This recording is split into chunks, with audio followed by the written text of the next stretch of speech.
ذلك عيسى ابن مريم قول الحق الذي فيه يمترون. First, the historical evidence. Did Jesus die by crucifixion? It is the unanimous written testimony concerning what happened to Jesus. Even the most skeptical scholars agree that one of the most certain events in all of history is the fact that Jesus of Nazareth died on a Roman cross under the orders of Pontius Pilate, beginning of the 4th decade of the 1st century. When scholars say that Hazrat Isa died on the cross, it's not just because they say the Injil says so. Yes, the Injil does say it by 5 different authors. Matthew, Mark, Luke, John, and Paul all say that Jesus died on the cross. But you also have non-Christian authors who are writing in early times, 1st century Jerusalem, who say that Jesus died on the cross. The Talmud, the Jewish writings, that says Jesus died on the cross. Tacitus, the Roman historian, Josephus, the Roman historian, they both say Jesus died on the cross. Lucian of Samosata, Mara bar Serapion, these are people who have nothing to do with Christianity directly, yet they all affirm that Jesus died on the cross. So not only do we have Christian sources that say Hazrat Isa died on the cross, and not only do we have non-Christian sources that say he died on the cross, we have no indication that he didn't die on the cross. Of all the things that Islam could possibly deny, it denies the one fact we know about Jesus that all scholars across the board, across the theological and philosophical spectrum acknowledge is absolutely beyond question. The Quran denies a fact of history, which is multiply independently attested by early sources, by both Christian and secular sources, and fulfills the criterion of embarrassment. There's so many different historical criteria and sources that are bearing on the crucifixion of Jesus. Some of the Gnostic sources denied Jesus' death by crucifixion because they didn't believe that Jesus had a fully physical body, and you can't crucify a phantom. There's a book that they found at Nag Hammadi. It's called the second treatise of the Great Seth, that's what they called it, the second treatise of the Great Seth, which states very clearly that a man named Simon was crucified instead of Jesus, very clearly. And there was a large group of Christians in the 1st century called the Basilidians, who denied that Isa alayhi salam was crucified. Okay. Who is Simon? So if you read Matthew, Mark, and Luke in the New Testament, it says that when they were going to crucify Jesus, the Romans pulled a man out of the crowd named Simon, and they compelled him to bear the cross.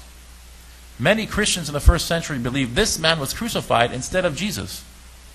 So in the Gospel of John, the last of the 4 Gospels in the New Testament, which is written around 100 of the Common Era, John says very clearly Jesus bore his own cross. He doesn't even mention that episode of Simon, because he knows at his time there were Christians who categorically denied that Isa alayhi salam was crucified.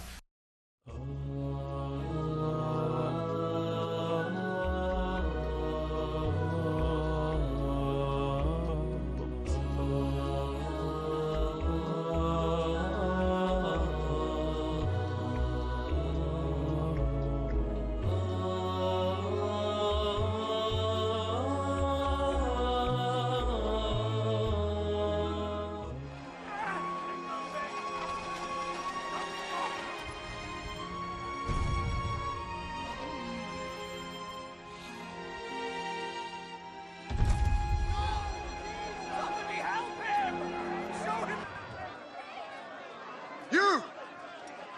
Help him carry the cross!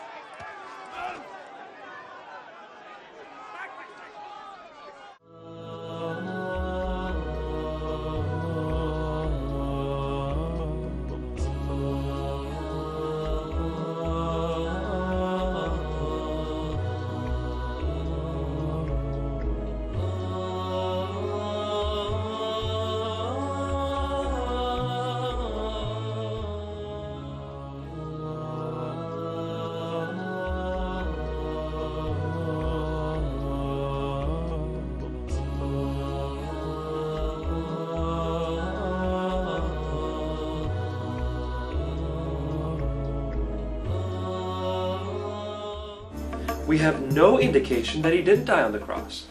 We have no indication that he didn't die on the cross.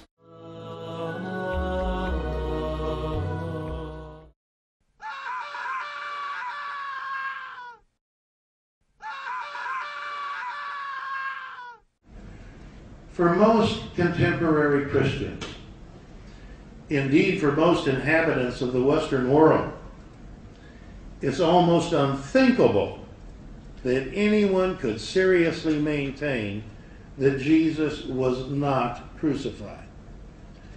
Such critics of Islam might even maintain that the alleged resurrection of Jesus is a matter of religious belief. But the crucifixion of Jesus is a matter of an unblemished historical record. Is absolutely beyond question. One of the most certain events in all of history. It is the unanimous written testimony. However, as we shall soon see, the actual historical record is otherwise than we might expect. Outside of the New Testament and other early Jewish and Christian scriptural writings, there are only 2 references to Jesus being crucified in the entire historical record of the 1st and early 2nd centuries. The first was made by Josephus ben Matthias, a 1st century Jewish historian, and the second by Tacitus, a 1st and 2nd century Roman. Neither writer was present at the crucifixion event. For that matter, most biblical scholars maintain that none of the New Testament authors who wrote about the crucifixion event were actual witnesses to that event. As I studied more and more using my intelligence, I became convinced that the New Testament Gospels were not written by eyewitnesses or by people who knew eyewitnesses. In short, the discrepancy about the crucifixion event between Islam and contemporary Christianity obscures the fact that many branches of early Christianity maintain quite adamantly that it was not Jesus Christ who was crucified. This can be verified by examining the writings of the so-called Apostolic Fathers of the early Christian churches, the so-called New Testament Apocrypha, and even the New Testament itself. The writings of the Apostolic Fathers frequently noted that there were Christian sects that rejected the proposition that Jesus had been crucified. Such references can be found in the writings of Ignatius, Polycarp, Justin, Irenaeus, Tertullian, and Hippolytus. Together, these Apostolic Fathers represent a veritable who's who of early Christianity. As a specific example, we can turn to the Trallians, a book authored by Ignatius, the Bishop of Antioch, who died around the year 110. In referring to the crucifixion event, Ignatius wrote that there were Christians of his day who denied that Jesus was crucified in reality, but was crucified only in appearance or in illusion.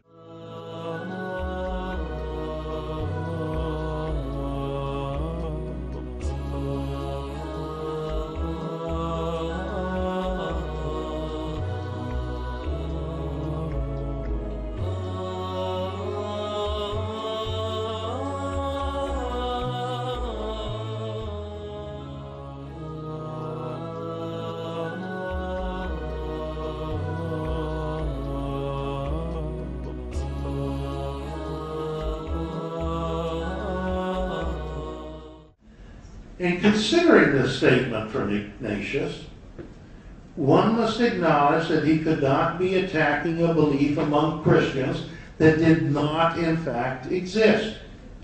His attack against those early Christians who believed that Jesus' crucifixion was only illusory demonstrates the existence of that belief among Christians at least as early as 110, the date of Ignatius' death.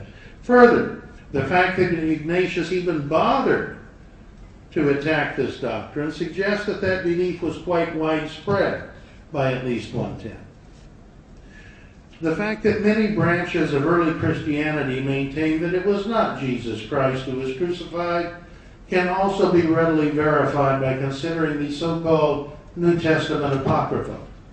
For example, the Apocalypse of Peter 81 through 82 maintained that Jesus was crucified only in appearance, not in reality, with the one who was crucified being a substitute or simulacrum of Jesus.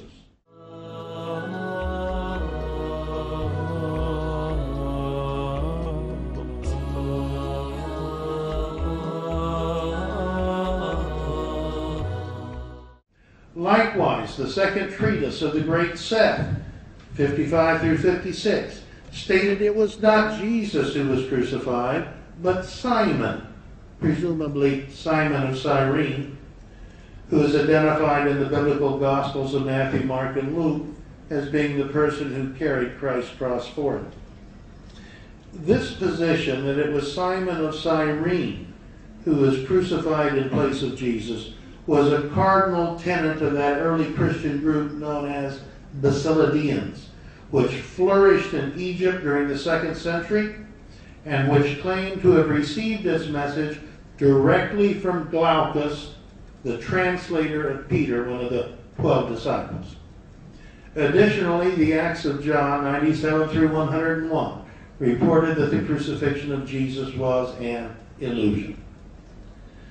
However, it is not just within the so-called apocryphal writings that one finds evidence that it was not Jesus who was crucified. The biblical Gospel of Matthew, chapter 27, verses 11 through 26, tell us about Jesus being before Pontius Pilate.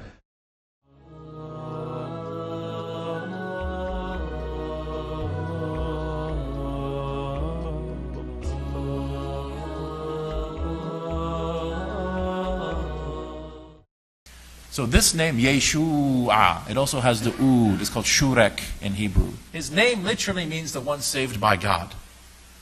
That's what his name literally means. Psalms 26. Right? This is what it says. It says, I know that God will save his Messiah. God will save his Messiah. He shall hear him from his holy heaven with the saving power of his right hand. Right? So this idea that Isa, that the Messiah wasn't crucified, this is not a Muslim invention. This has precedent in prophecy in the Old Testament.